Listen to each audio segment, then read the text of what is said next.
Good morning, race fans, and welcome to the 115th running of the oldest active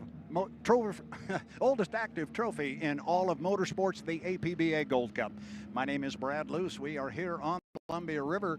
As you see on the monitor there, that's the U12 Jeff Bernard in the Graham Trucking hydroplane. We are in the middle, or have just begun, our H1 Unlimited testing session here for Saturday morning.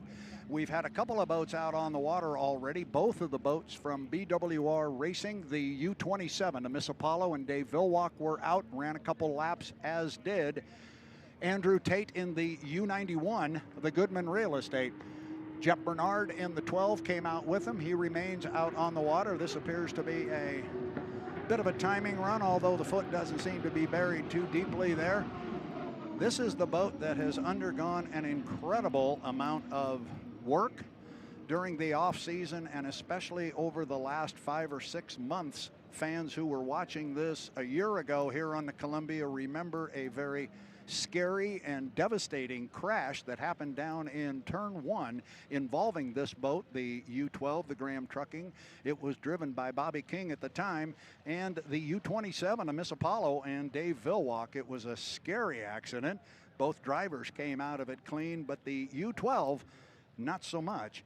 They did an awful lot of work, as I said, during the off season, and the boat is just now back on the water, made some of its first runs yesterday, and the boat looked very, very good. In fact, Jeff Bernard was able to qualify the boat number 6 on our ladder. The U12 with Jeff Bernard, Graham Trucking, clocked in with a speed of 151.722 miles per hour. So I think they have to be happy with that.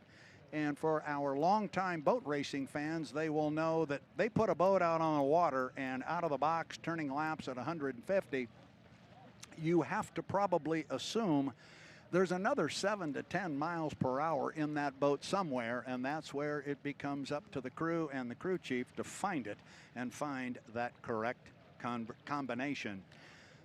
So we're getting ready for our first heats of racing for the 2025 APBA Gold Cup on the Columbia River here. Let's start first with our racing conditions. It's going to be warm here in the Tri-Cities.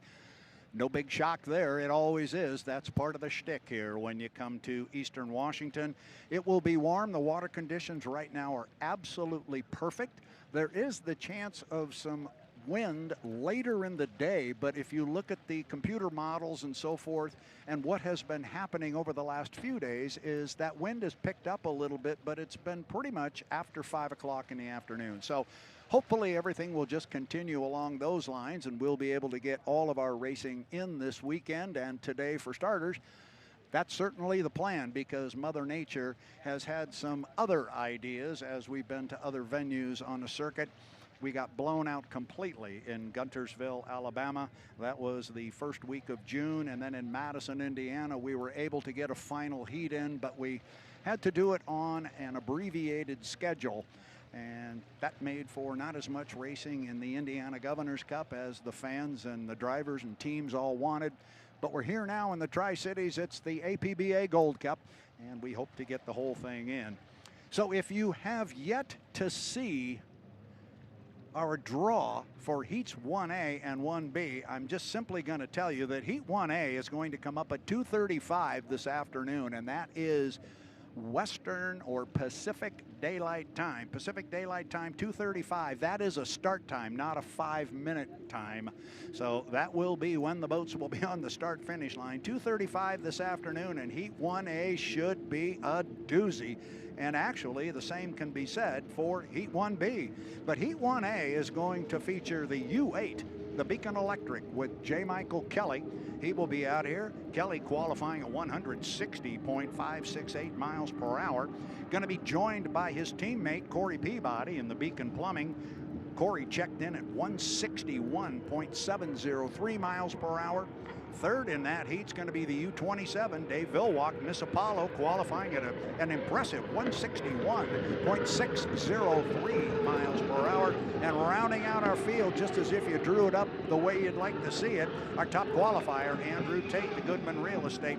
He checked in at 164.647 miles per hour. That is the fourth fastest 2-lap average qualifying Gold Cup speed in the history of our sport, 164.647. All I had to do was begin talking about the draw, and immediately we had a couple more of our H1 Unlimited hydroplanes out on the Columbia River testing. You're looking at Corey Peabody in the U9, the Beacon Electric, as he walks up to the top end of the race course. Gets that big wall of water off that left side skid fin on the trailing edge of that left sponson. Comes out to about lane number 2. Corey Peabody qualified yesterday north of 161 miles an hour, and he's going to be in that hot dog heat 1A.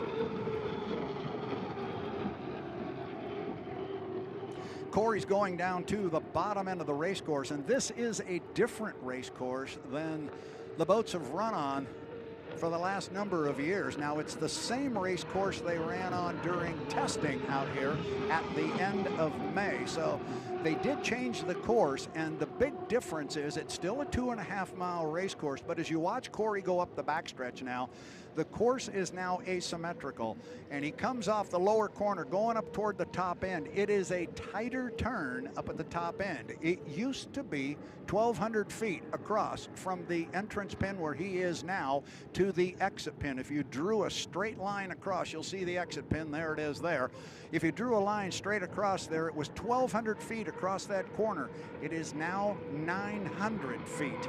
900 feet across that corner. Now Corey's going down to the bottom end of the course. It used to be 1,200 feet at the bottom end. If you drew the straight line from entrance to exit pin, it is now a little bit wider. There's the entrance pin for Corey. Draw that line straight across to the exit buoy. It's 1,300 feet. Used to be 12, now 1,300. The top end of the course used to be 1,200, now it's 9. Panning back there to Gunnar O'Farrell driving the Spirit of America. See Spirit of America on the deck, still got that checkerboard effect on the fairings. They had hoped to have the U21 Gunnar O'Farrell's Spirit of America decked out in a very patriotic red, white, and blue trimmed in gold color scheme. But unfortunately, the wrap didn't get prepared or ready in time, so they've had to run with what they had. The boat was ready to go, and Gunnar comes off the corner. You're going to see him go by Corey Peabody there, who's running very slowly up the backstretch. So the boat is predominantly white, but by the time we get over on Lake Washington, you will see a more traditional red, white, and blue color scheme that you would expect on a boat running with the name of Spirit of America.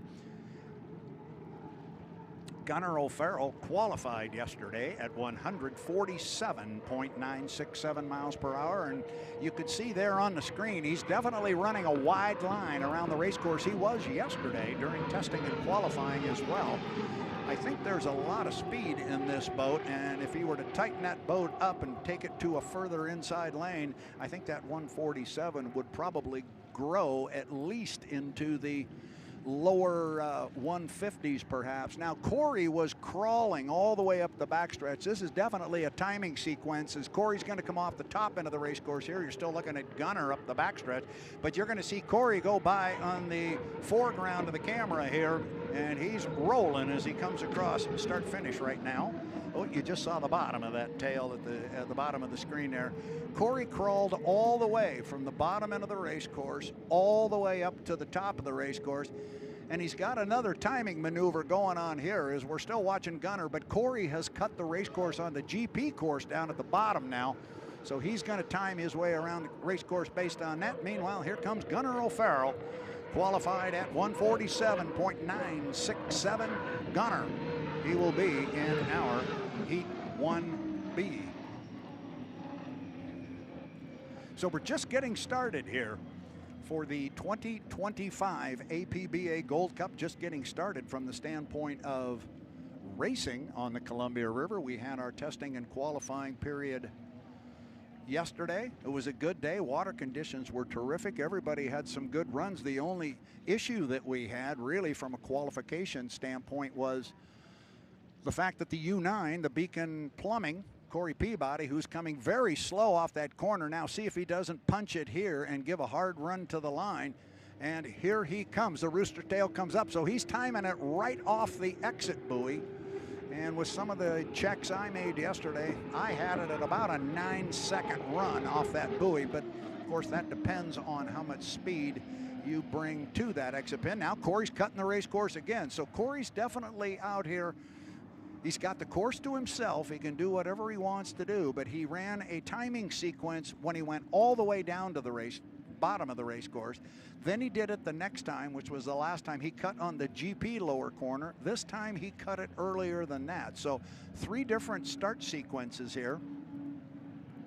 And Corey's going up the backstretch, and remember, our start sequence last year changed. The dreaded 80-mile-per-hour rule is off the table. Now Corey's going to bring more speed to the top end this time. He was crawling up there last time, and let's watch the lane he goes to. He's going way outside, going way outside. Corey was making an outside timing shot here, and I thought he was going to come hard off the corner. He did not. So he fooled me on that one. I thought with the cut of the race course, he was probably going to make another charge and come from the outside. But now I would fully expect that Corey will take the boat back to the Neil F. Lamson pit area. The one boat I am hoping to see come out on the water here is the U11, the Miss Flavor Pack. The Flavor Pack tried to come out yesterday afternoon for a second qualification run, and the boat barely got away from the dock, and it dropped down and could not run under its own power. We quickly learned from one of their spotters up here on start-finish line that they had sheared off the short shaft on the propeller drive shaft. So they actually broke that shaft, and our longtime boat race fans will know that can be disaster.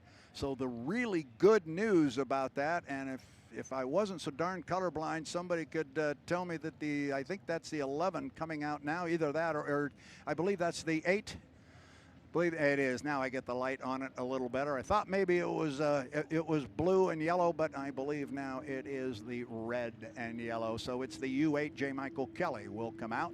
But to finish the story on the U11, the Flavor Pack, I was really hoping that they could come out, and they still may.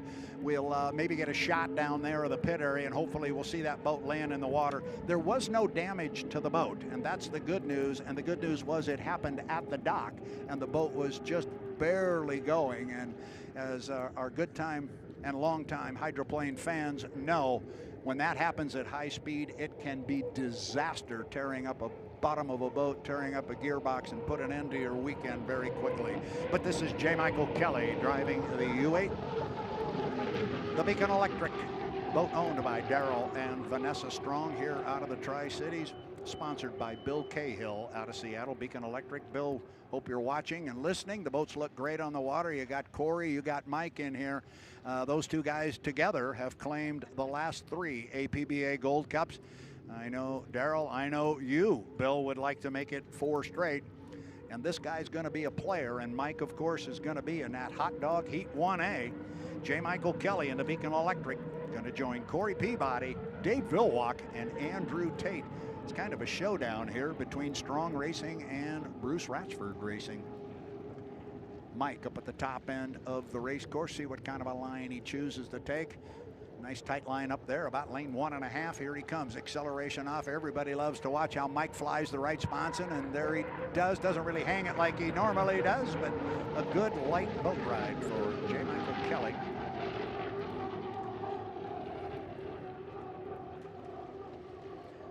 J. Michael Kelly is only the 2nd man in the history of H1 Unlimited Racing to have won 4 straight races on Lake Washington. The other individual to do it, you may have heard of him. His name, Bill Muncy, from 1977 to 1980 in the famous Blue Blaster. Muncy won 4 straight.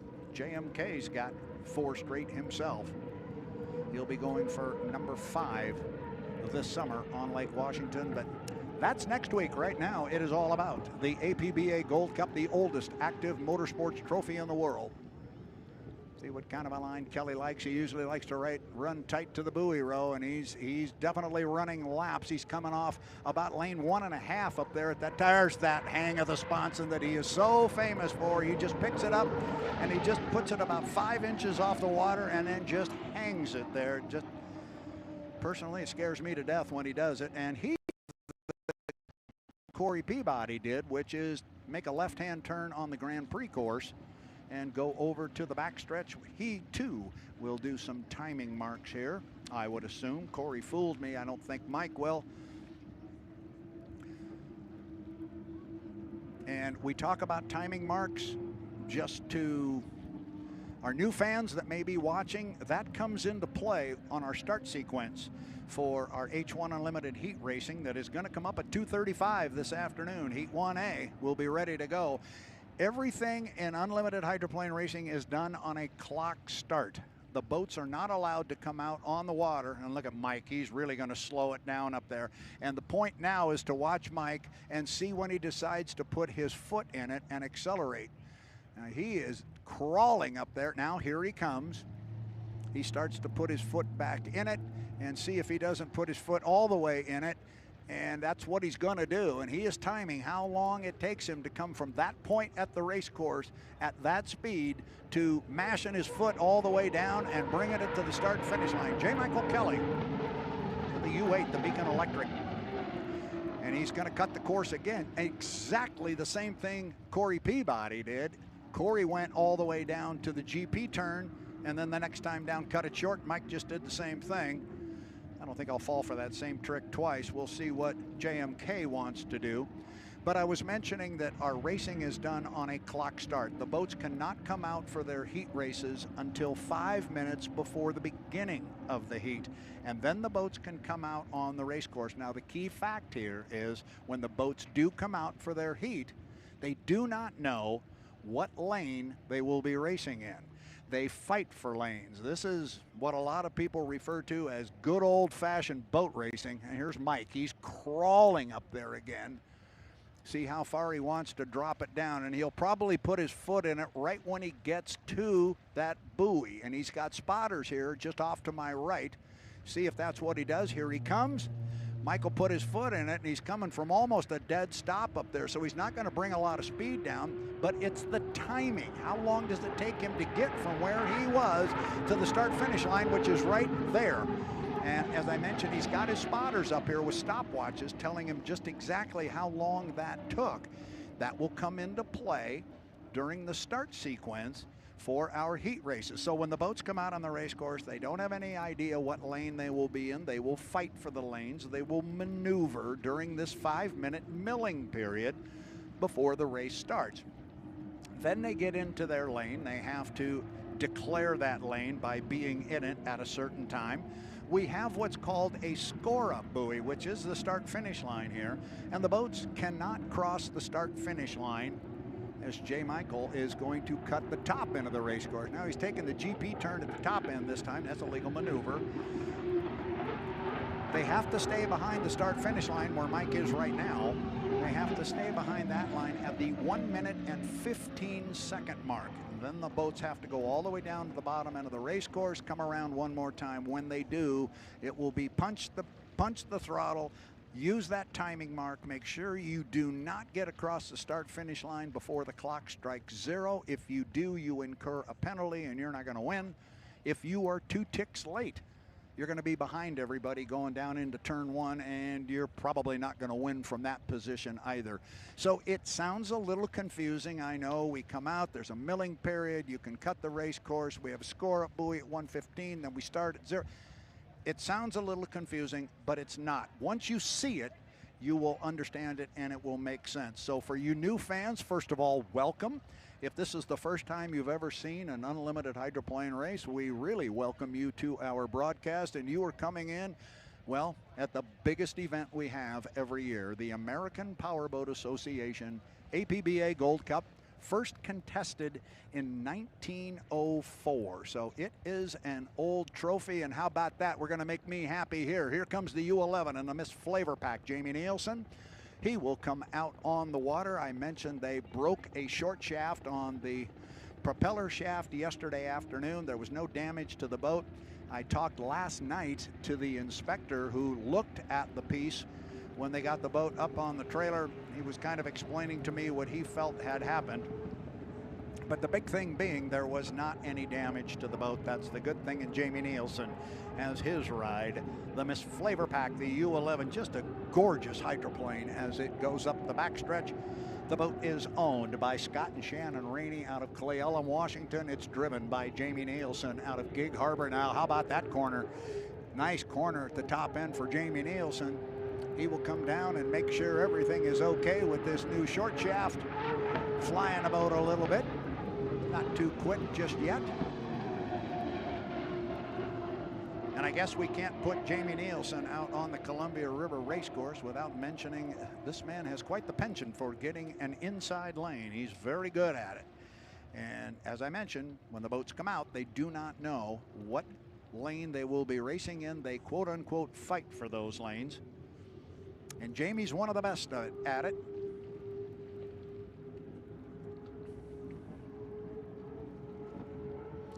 Jamie Nilsen from the town of Gig Harbor, Washington. And some of you are going, where in the world is Gig Harbor, Washington? It is on Puget Sound, south of Seattle and Tacoma. So it's on the west side of the state of Washington. We are on the east side of the state. Boy, another tight one at the top end for Jamie Nilsen, looking really good.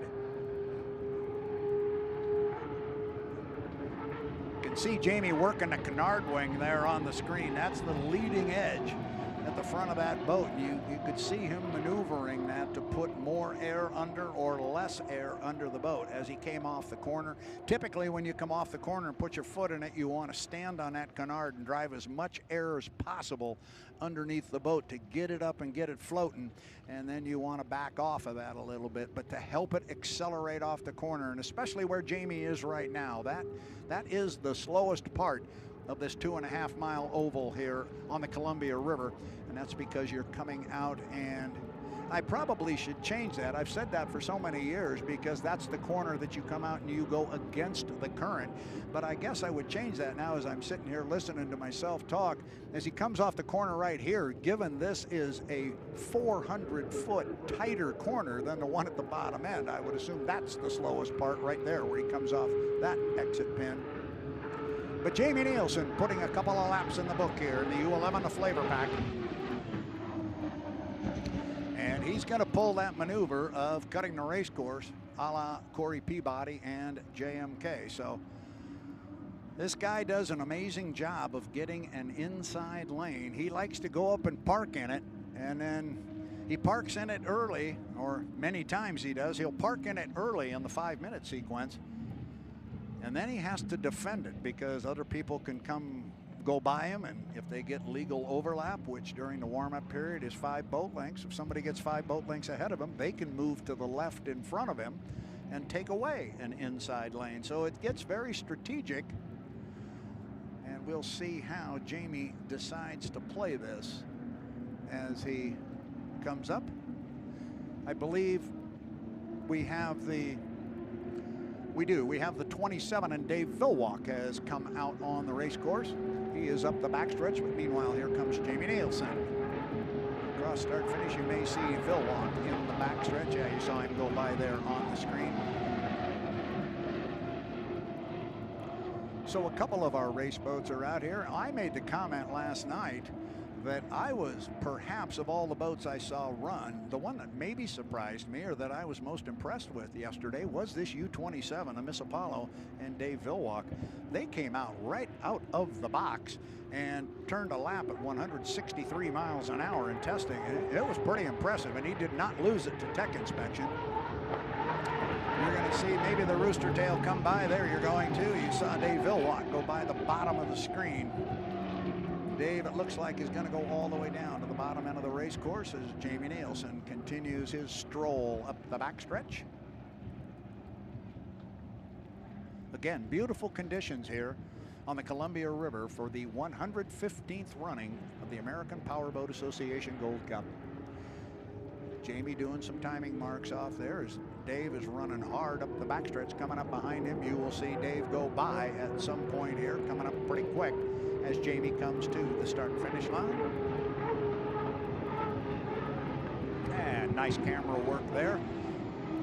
by our start-finish line cam, swapping boats there by pulling back a little bit. Once he saw both of them, they zoomed back in on Super Dave. How big would this win be for Dave Villwock? Well, he's won 67 times. Nobody has won. Whoa, he really dropped down on the hard. He dropped down hard on the nose twice. You saw the water come splashing off the front of the recovery area on the sponson. And Dave's going to stay out.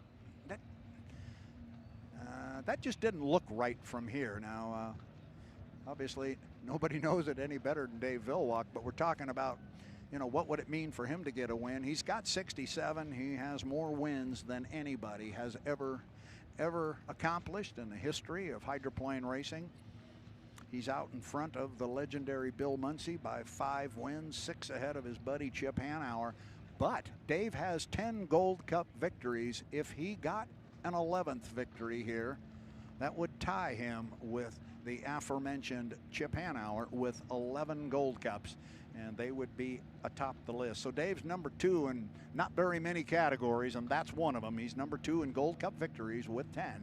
He could get number 11 here, but I guarantee that if you talk to Dave, what he would mention is he would love to win this Gold Cup for Bruce Ratchford, his new owner. And I can tell you, I haven't talked with Bruce. I haven't seen him yet this weekend. He was up here yesterday and I missed him. But I talked to his son, Ryan, who is the president of Apollo Mechanical. He said his dad is so excited for this weekend. He's been a boat race fan since he was a kid. He's a lifelong born and raised Tri-Citian, and he's come to the boat races forever.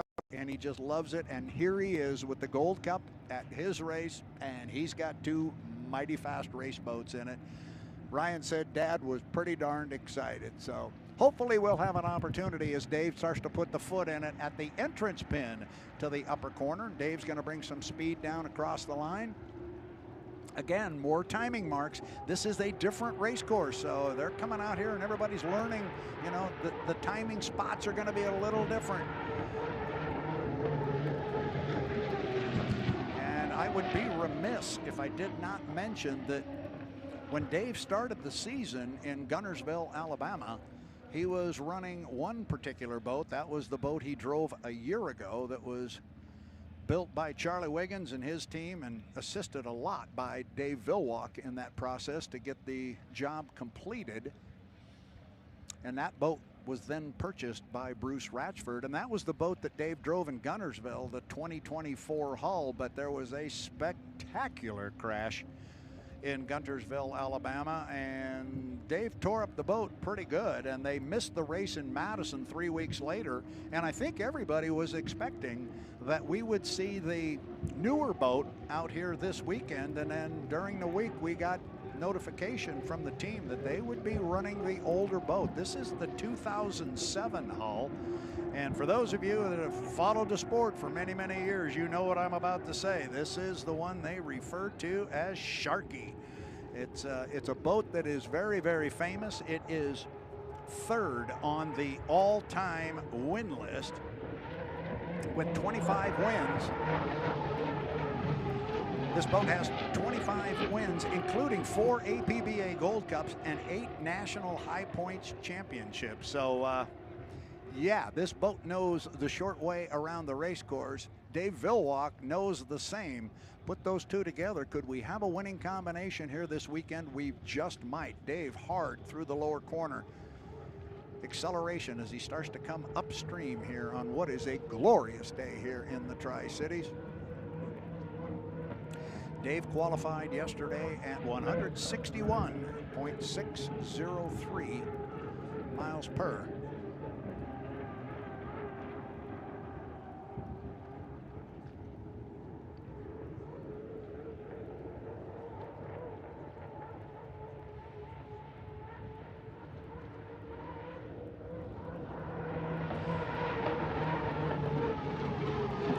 I would love to kick out some lap speeds here, but I'm not getting them as yet. We're working on that to get some speeds, but let's just say the boat looked real good. Assuming that the U27 Apollo has a good weekend here, winning or not, but assuming they have a good weekend, Dave is certainly getting more and more comfortable with this particular hydroplane. As to which boat will they run in Seattle. His last lap there was 157.8 miles per hour. Some guys in a truck checking out some numbers for. So 157.8, and I don't want you to look at it and go, well, you were just telling us, Brad, that he qualified a 161. As I was talking yesterday with Tanner Faust, and he's learning all about this good stuff too. Yesterday was a qualifying setup. Today it's a race day setup, and they are different. And as Tanner was pointing out yesterday very accurately, when a boat goes out here to qualify, they can use any lane in the river, and they can enter a turn in lane 3 and come out in lane 1, or enter in 1 and come out in lane 6. It doesn't make any difference. So it makes it much easier to drive, and they can pick any line through the water. But when we go racing, suddenly you may have boats on your left and on your right, and you have to hold your lane, and the rules read you go into a corner in lane 3, you better come out in lane 3. You've got to square it up and come down. So it's an entirely different thing when you go racing, and therefore the setup for the boat as you get ready to go racing is very different as well. So the very quick and very fast qualifying setups that the teams have, they put those away, and then they come with their race day setups, and that's what I assume we are seeing here this morning. My good friend Nate Brown is up above me here on another broadcast, and when I had him as a color commentator at Seafair one time, we were talking about the difference between propellers and propeller selection that you might use for qualifying versus racing. And he says, well, it's real easy on propellers, because the thinner the propeller, the thinner the material on the propeller, the faster you can go. He said, but there's an old saying that comes into play: thin is fast, but it won't last. So you kind of, when you go racing, you know you got this real quick propeller, but you're hesitant maybe to put it on because it may not give you 5 laps or 3 laps or whatever you need. So I'm going to take an indication here from our boats on the water. I'm going to think our testing session is coming to a close here, because I see boats moving on the river. I see our patrol boats beginning to move. I got one down here to the right. You're looking at it there on the screen, headed down toward the pit area. See what I have on my watch. I have 10:46. This test session is on the clock until 11 o'clock.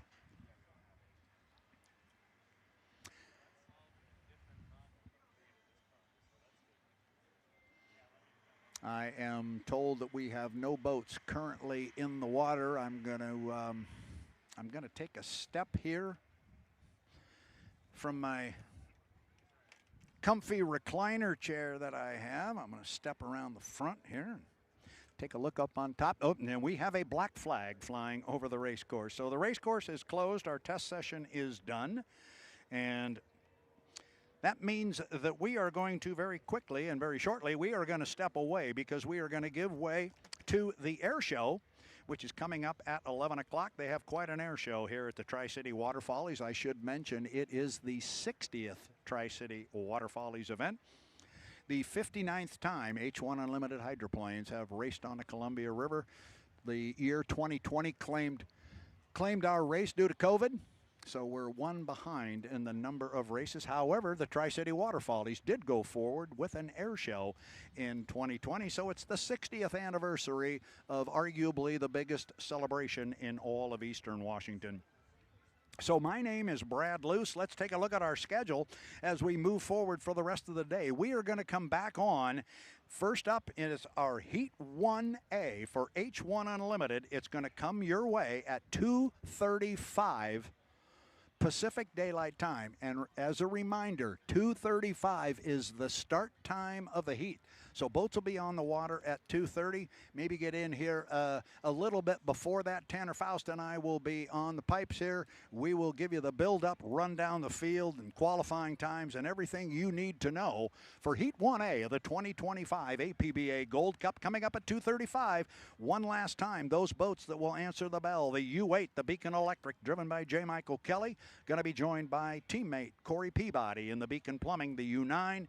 They'll be joined by the U27, Miss Apollo, and Dave Villwock, rounding out our four-boat field in Heat 1A as our top qualifier. Andrew Tate in the Goodman Real Estate, the U91. It'll be Kelly, Peabody, Villwock, and Tate coming up at 2:35. But for now, this is Brad Luce. I'm going to sign off on behalf of the rest of our crew. We will all be back, however, at 2:30 and 2:35 for the start of that heat. We'll be on just before it is the 115th running of the APBA Gold Cup. Stay with us, fans. We got an air show coming up now, and then we'll be back racing after 1 o'clock and 2 o'clock. Stay with us. We'll be back. Thank you.